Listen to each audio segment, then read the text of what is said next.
Welcome to study point. तो 11th class में हमारी सेकेंड क्लास के साथ हम फिर से आपके सामने आए बेटे। हमने अपनी लास्ट क्लास में introduction to accounting chapter start किया था, जिसमें हमने अकाउंटिंग का मीनिंग, इसके फंक्शंस देखे थे, ठीक है, डेफिनेशन समझी थी। आज उसी को आगे कंटिन्यू करते हैं। तो हमारा नेक्स्ट टॉपिक आता है यहाँ पे एडवांटेजेस ऑफ अकाउंटिंग। काफ़ी कुछ कॉमन पॉइंट्स आपको देखने को मिलेंगे यहाँ पे कि हमने पहले जैसे फंक्शंस किए थे और अब हम एडवांटेजेस देखेंगे। तो some of common points here और even in full chapter you get some common points. चलिए लेट्स स्टार्ट। तो the first advantages of accounting is financial information about business. Accounting में हम क्या कर रहे हैं, वी मेंटेन अकाउंट्स हेयर। तो सबसे पहले इसकी इंपॉर्टेंस है कि ये हमें क्या देता है कि इससे हमें बिजनेस की फाइनेंशियल इंफॉर्मेशन मिल जाती है। फाइनेंशियल इंफॉर्मेशन मीन्स कि बिजनेस को प्रॉफिट हो रहा है, लॉस हो रहा है ड्यूरिंग द ईयर्स, पिछले लास्ट साल से हम कंपेयर कर सकते हैं आसानी से, ठीक है। हम आसानी से पता लगा सकते हैं कि बिजनेस की फाइनेंशियल इंफॉर्मेशन क्या है, बिजनेस की फाइनेंशियल पोजीशन कैसी है। असिस्टेंट टू मैनेजमेंट, ये दोबारा रिपीट हो रहा है पॉइंट, हमने फंक्शंस में भी देखा था, रोल में भी देखा था कि जो भी अकाउंटिंग इंफॉर्मेशन है वो क्या करती है, मैनेजमेंट को असिस्ट करती है टू मेक देयर पॉलिसीज, ठीक है। बिजनेस के टूवर्ड्स उनको क्या एक्शंस लेने हैं, क्या प्लान्स बनाने हैं, कैसे अपनी पॉलिसीज में चेंज करना है। तो मैनेजमेंट को ये हमारी क्या करती है, मैनेजमेंट के लिए हेल्पफुल होती है। Then replace memory when we maintain accounts, ठीक है। तो इट रिप्लेस अवर मेमोरी, हमें सब चीज़ याद नहीं रखनी पड़ती क्योंकि हम सब चीज़ों को कहाँ रिकॉर्ड कर रहे हैं, अकाउंट्स में रिकॉर्ड कर रहे हैं। सारी ट्रांजेक्शन आप रिकॉर्ड याद भी नहीं रख सकते। अगर ट्रांजेक्शन 1 और 2 होंगी तो आसानी से याद रखी जा सकती हैं, बट जाहिर सी बात है कि जब हम बात कर रहे हैं यहाँ पे बिजनेस की, और बिजनेस में सिर्फ 1 या 2 ट्रांजेक्शन्स तो होंगी नहीं, ठीक है। बिजनेस में बहुत सारी ट्रांजेक्शन्स होती हैं, तो सब ट्रांजेक्शन्स को याद रखना पॉसिबल नहीं है। तो जो हमारे अकाउंट्स हैं वो हमें क्या करते हैं, हमारी मेमोरी को रिप्लेस कर देते हैं, क्योंकि हम सारी चीज़ों को रिकॉर्ड कर लेते हैं और we get information from this any time anywhere when we want. चलिए, facilitates comparative study, we can compare the accounts from the same types of industries, ठीक है, same type of business industry से compare कर सकते हैं। और we can compare it from our past years, हम अपने पिछले साल से भी कंपेयर कर सकते हैं कि हमने लास्ट ईयर में कितना प्रॉफिट अर्न किया था और करंट ईयर में हमें कितना प्रॉफिट हुआ है, ठीक है। तो we with the help of accounts, अगर अकाउंट्स मेंटेन नहीं करते ईयरली बेसिस पे फाइनेंशियल ईयर्स के, तो how we can compare it. तो we can compare the accounts with the help of accounts, accounting information. Then evidence in court, कोई भी चीज़ जो रिटर्न में होती है वो कोर्ट में एविडेंस के तौर पे एक्सेप्टेड होती है। तो अगर अकाउंट सही तरीके से मेंटेन किए गए हैं तो कोर्ट उनको एक एविडेंस के प्रूफ के तौर पे एक्सेप्ट करता है, ठीक है। In case of any disputes, facilitate sale of business, if we want to sell our business then we get the correct value of our business with the help of accounting information। अगर हमने सही तरीके से accounts prepare किए हैं, accounts maintain किए हुए हैं, तो हमें हमारे बिजनेस का क्या वैल्यू मिलना चाहिए ये हम आसानी से पता लगा सकते हैं हमारे अकाउंट्स की हेल्प से। Then facilitate settlement of tax liability, किसी बिजनेस की इनकम पे उसका कितना टैक्स बनता है, ठीक है। We can easily calculate this tax with the help of financial statements, कि भाई हमें पता चल रहा है कि how much profit we get, how much income we earn, with the कैसे पता चल रहा है, with the help of accounts. तो अकाउंट्स की हेल्प से हम क्या कर सकते हैं, टैक्स लाइबिलिटी हमारी कितनी जनरेट होगी, we can calculate our tax liability, ठीक है। फिर assistance in the event of insolvency, insolvent का मतलब आपको शायद पता होगा सबको, I hope so. Insolvent means when a person don't have a money to pay his debts, तो हम बोलते हैं कि पर्सन क्या हो गया, इंसॉल्वेंट हो गया। तो insolvency is a situation when a person और अ बिजनेस और a firm are not able to pay his debts, ठीक है। तो इंसॉल्वेंसी की सिचुएशन में जब पर्सन पैसे अपने जो भी लाइबिलिटीज है उनको पे ऑफ नहीं कर सकता, ठीक है, बैंक करप्ट हो जाता है, उसको इंसॉल्वेंट बोलेंगे। तो उस समय हमारे अकाउंट्स हमें हेल्प करते हैं दिखाने के लिए कि भाई हाँ हमारे पास वाकई में कुछ नहीं बचा है।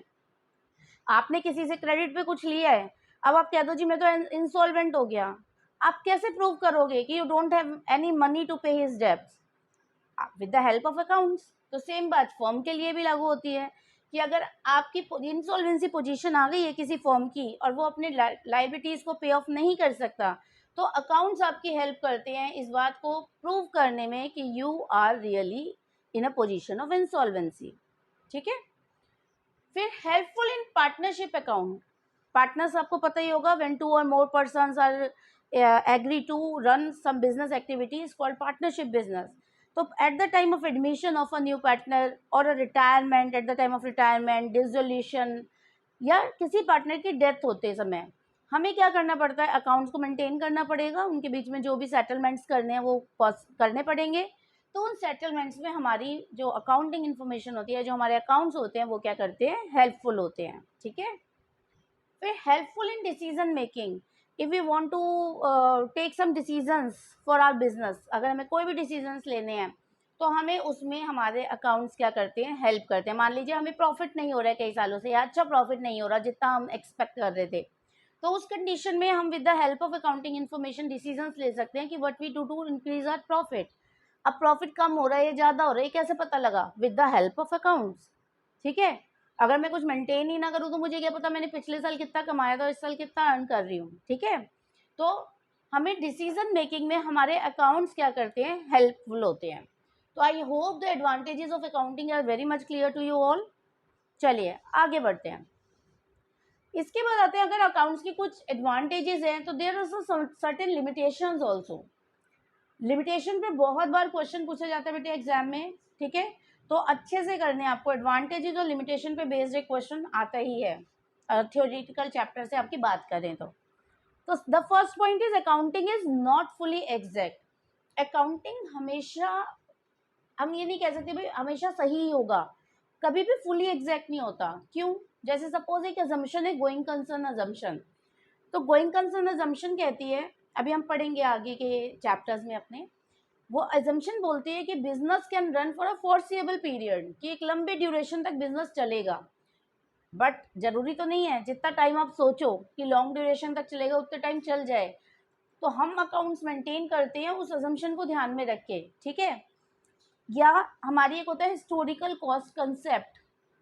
ठीक, ये भी हम आगे प्रेडिक्ट करने वाले हैं। तो ये कंसेप्ट के अकॉर्डिंग हम जो भी ट्रांजेक्शन्स करते हैं किसी भी एसेट को, उसकी हिस्ट्री वैल्यू, हिस्टोरिकल वैल्यू पे रिकॉर्ड करते हैं। हिस्टोरिकल वैल्यू मतलब जब हमने उस एसेट को परचेज किया था, तो प्रेजेंट में वैल्यूज तो चेंज होती रहेंगी। तो इस तरह से हम कह सकते हैं कि ये एक अकाउंटिंग का प्रिंसिपल है, इसलिए हम उसको फॉलो कर रहे हैं। Otherwise accounting is not fully exact. तो इन अजम्पशंस की वजह से या इन कंसेप्ट की वजह से अकाउंट्स हमेशा पूरी तरह से सही नहीं होता। तो this is one of the limitation of accounting. Then unrealistic information. Unrealistic information जैसे मैंने अभी बात करी आपको गोइंग कंसर्न अजम्पशन की, कि business can run a foreseeable period, हम सिर्फ एज एज्यूम कर रहे हैं, बट रियल में इट इज़ नॉट पॉसिबल। हमें नहीं पता कब तक चलेगा, हो सकता है 2-4 महीने में ही बंद हो जाए, हो सकता है 7-8 साल चल जाए, चलाने वाला बंदा ही ना रहे। ठीक है। तो सिचुएशन कोई भी हो सकती है। तो ये एक अनरियलिस्टिक इन्फॉर्मेशन है। फिर accounting ignores the qualitative element, qualitative element को इग्नोर कर देता है। सपोज कोई चीज़ आपके लिए कितनी भी इंपॉर्टेंट क्यों ना हो, बट अगर आप उसकी वैल्यू को मनी में मेजर नहीं कर सकते, तो account will not record these elements. है ना, पढ़ा था ना हमने अकाउंटिंग की डेफिनेशन में कि only money, only the terms which we can calculate in terms of money we can include in accounting. है ना, कोई मान लो मेरी एक ट्रांसपोर्टेशन कंपनी है, पर उसमें मुझे एक जो ट्रैवलर है वो गिफ्ट में मिल गई सपोज। अब क्योंकि मैंने वो परचेज नहीं करी है और मैं उसकी वैल्यू को मनी में मेजर नहीं कर सकती, तो चाहे वो मेरे लिए कितनी भी इंपॉर्टेंट क्यों ना हो, but I can not include in my assets. ठीक है, क्योंकि वो मेरे लिए गिफ्टेड है। एसेट में मैं उन फिक्स एसेट्स को इंक्लूड करूंगी जो मैंने परचेज की हुई है। ठीक है। कोई पर्सन हमारे लिए कितना भी इंपॉर्टेंट क्यों ना हो, बट क्योंकि हम उसकी वैल्यू को मनी में मेजर नहीं कर पा रहे, तो हम उसको क्या कर सकते हैं, अकाउंट में मेंशन नहीं कर सकते। तो accounting ignores the qualitative elements, quality को इग्नोर कर देता है, ये सिर्फ क्वांटिटेटिव फैक्ट्स को लेता है। Accounting ignores the effect of price change, जैसा कि हमने बोला कि हिस्टोरिकल कॉस्ट कंसेप्ट हम फॉलो करते हैं। अकाउंट्स कहता है कि जिस चीज़ पे आपने एसेट को खरीद लिया, आप उसी पे उसको रिकॉर्ड करोगे, उसी पे उसका डेप्रिसिएशन कैलकुलेट करोगे एंड एवरीथिंग। अब जबकि मनी जो है उसकी वैल्यू क्या होती रहेगी, टाइम के साथ साथ चेंज होती रहती है। जो वैल्यू 1 रुपए की कई साल पहले थी, क्या आज उस 1 रुपीज़ की वैल्यू है? नहीं है, ठीक है ना। क्या आप 1 रुपये लेके सेटिस्फाई हो जाओगे? बैगर भी नहीं होता है ना, वो भी कहता है ये 1 रुपीज़ अपने पास ही रख लो। देखिए, तो accounting ignores the effect of price changes. Accounting historical cost पे चीज़ों को रिकॉर्ड करता है, तो वो क्या कर देता है, प्राइस में होने वाले चेंजेस को इग्नोर करता है। अकाउंटिंग में lead to window dressing. Window dressing का मतलब पता है आप लोगों को? विंडो ड्रेसिंग होता है किसी चीज़ को मैनिपुलेट कर देना, ठीक है, सजा धजा के दिखाना। जैसे सपोज आप मॉल्स में जा रहे हैं, मॉल्स में आपको जो शोरूम में बाहर से चीज़ें देखने पे मिलेंगी किसी शोरूम में, तो that is called window dressing. बाहर से बहुत अच्छा लगता है, अंदर जाते तो कई बार कुछ चीज़ मिलती नहीं है, तो उसको बोलते हैं विंडो ड्रेसिंग, कि बाहर से उन्होंने सुंदर दिखा दिया। तो ऐसे अकाउंट्स में विंडो ड्रेसिंग का मतलब है टू मैनिपुलेट द अकाउंट्स, कि भाई हमारे रिजल्ट चाहे कुछ भी आया हो, हम उसको दिखा रहे हैं कि भाई we are in a better position, हमारी फाइनेंशियल पोजीशन बहुत अच्छी है, ठीक है। तो ऐसा पॉसिबल है। तो अकाउंटिंग कई बार विंडो ड्रेसिंग को क्या करता है, में लीड टू विंडो ड्रेसिंग को शो करता है, मतलब ये अकाउंट्स को मैनिपुलेट करके दिखा सकता है या दिखाता है। I hope limitations are clear to you. चलिए आगे बढ़े। नेक्स्ट टॉपिक आता है हमारा अकाउंटिंग प्रोसेस।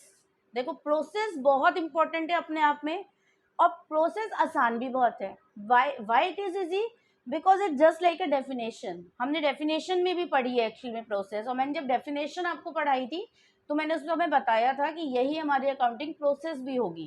चलिए, तो अकाउंटिंग प्रोसेस की बात करें तो प्रोसेस मतलब होता है स्टेप बाय स्टेप, कि सबसे पहले हमारा फर्स्ट स्टेप क्या होता है प्रोसेस में, to record the financial transactions and events. कि सबसे पहले हम उन ट्रांजेक्शन्स और इवेंट्स को लेंगे which are in financial nature या which have a financial nature, जिनका फाइनेंशियल नेचर हो, ठीक है, which we can calculate in terms of money. Only those transactions which have a financial nature we record first, ठीक है। तो सबसे पहले हमने क्या किया फर्स्ट प्रोसेस में, take the financial transactions and events, कि जो भी फाइनेंशियल नेचर की ट्रांजेक्शन्स हैं उनको हमने डाटा को कलेक्ट कर लिया। सेकेंड काम क्या किया जाता है, अब हम उसको क्या करते हैं, रिकॉर्ड करते हैं। Recording in primary books of accounts, किसमें, प्राइमरी बुक्स में। अब प्राइमरी बुक्स क्या है, लाइक जर्नल हो गया आपका, ठीक है, इसके अलावा आपका purchase book, sales book, purchase return book, मैं ऐसे लिख देती हूँ इसको, सेल्स रिटर्न बुक, ठीक है, ये सारी, यह एक होता है जर्नल प्रॉपर। तो एक one more book is cash book. तो इन बुक्स में प्राइमरी एंट्रीज की जाती हैं, उसके बाद अकाउंट्स बनाए जाते हैं। तो प्राइमरी बुक्स ऑफ अकाउंट्स में डेटा को रिकॉर्ड करना इज कॉल्ड रिकॉर्डिंग, ठीक है। I hope this is clear. सबसे पहले क्या किया, वी रिकॉर्ड ऑल या we take all financial information, financial transactions and events, then we record these transactions in books of primary books like journal, purchase book, sales book, purchase return, sales return, ठीक है। ये करने के बाद हमारा third step आता है, this is our first step, second recording, now our third step is classifying. Classifying under different heads, this is called ledger posting, ठीक है। क्लासिफिकेशन को ही हम क्या बोलते हैं, लेजर पोस्टिंग बोलते हैं। देखिए, क्लासिफिकेशन में आ जाएगा आपका लेजर पोस्टिंग। लेजर्स आपको पता है, लेजर मतलब होता है कि हर अकाउंट को, जैसे मान लो हमने परचेज बुक बनाई, तो परचेज बुक से हम बनाएंगे परचेज अकाउंट, ठीक है। सेल्स बुक से जो भी डाटा आएगा वो सेल्स अकाउंट में जाएगा, कैश बुक से कैश अकाउंट में जाएगा। जर्नल में जितने भी पर्सन इंक्लूड हुए होंगे, सपोज हम वी हैव 10 क्रेडिटर्स, तो हम 10 क्रेडिटर्स के डिफरेंट अकाउंट बनाएंगे। सपोज ABCDEFG हमारे क्रेडिटर्स हैं, तो we can prepare here A's account, B's account, C's account, D's account, E's account, F account, ठीक है, इस तरह से। तो क्लासिफिकेशन मीन्स कि प्राइमरी बुक ऑफ अकाउंट से डाटा को क्लासिफाई करना under the different heads, this is called ledger posting. तो प्राइमरी बुक्स में रिकॉर्ड करना, that is recording. Then third step is classifying, मतलब record the data from primary books of accounts and post it into the ledgers. ठीक है. फिर उसके बाद next आता है हमारा समराइजिंग, फोर्थ स्टेप. समराइजिंग में we can prepare final accounts like trading,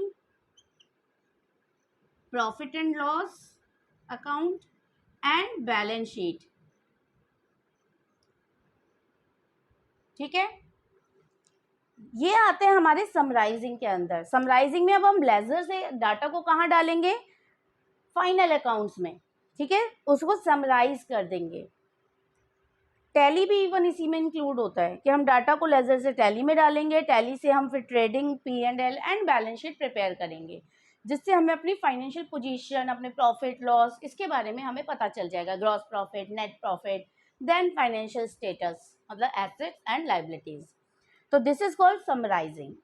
अब जब डेटा को हम समराइज कर देते हैं तो इस समराइजिंग का पर्पस क्या है? समराइजिंग का पर्पस होता है एनालाइज करना, उसको डेटा को एनालाइज करेंगे और उसके बाद उससे interpretation means to find out the result from it. ठीक है.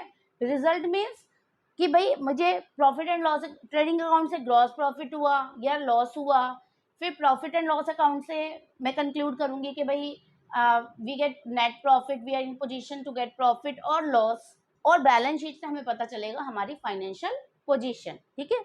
तो ये किस स्टेप में काम किया जाएगा? एनालाइज एंड इंटरप्रिटेशन में. This is fifth step.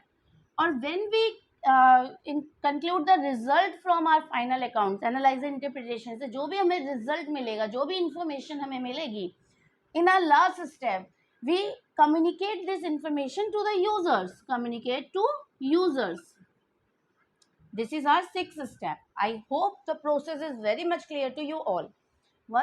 I repeat it once again. ठीक है. कि we record in our first step we take all financial transactions and events which we can calculate in terms of money. In our second step, we record it in the primary books of accounts like journal, purchase book, sales book, purchase return, sales return book, cash book. ठीक है. Then we classify it. Classification means post them into ledger under the different heads.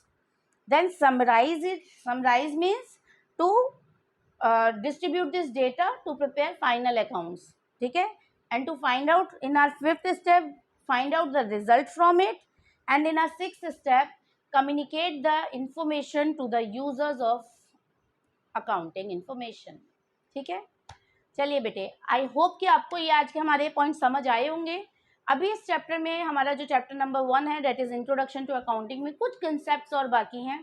तो मिलते हैं अपनी next class में. If you like our video then please like, subscribe and share our channel. ठीक है. तो आगे की इन्फॉर्मेशन जानने के लिए बने रहिए हमारे साथ. Then bye bye, good day all of you.